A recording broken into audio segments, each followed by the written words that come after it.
আমার একটি ভিডিও ব্যাপক পরিমাণে ভাইরাল হয়েছে। বাংলাদেশের সব সাংবাদিকরা আমাকে ফোন দিচ্ছে, যে এখনো সাংবাদিকরা আমাকে ফোন দিয়ে যাচ্ছে, শুধু ব্যাখ্যা চাচ্ছে।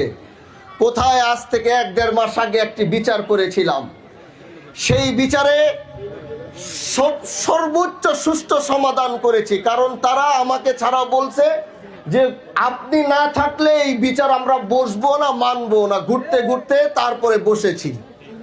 এখন আপনি আমাকে বলেন, অনেকে এই বিষয়টাকে পুরা ঘোলাটা বানিয়ে দেখলাম জাতীয় চ্যানেলে নিউজও হচ্ছে।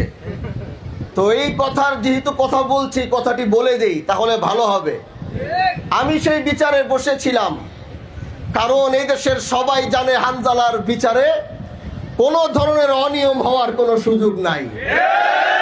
তো আমি যেই বিচারে বসবো, সেই বিচারে যত বড় ব্যক্তিত্ব হোক, যত বড় লোক হোক, হানজালা যেই বিচারে বসে বিচার করে, সেই বিচারে বসে দুর্নীতি করার সাহস এই শিবচরের মাটিতে কারো নাই।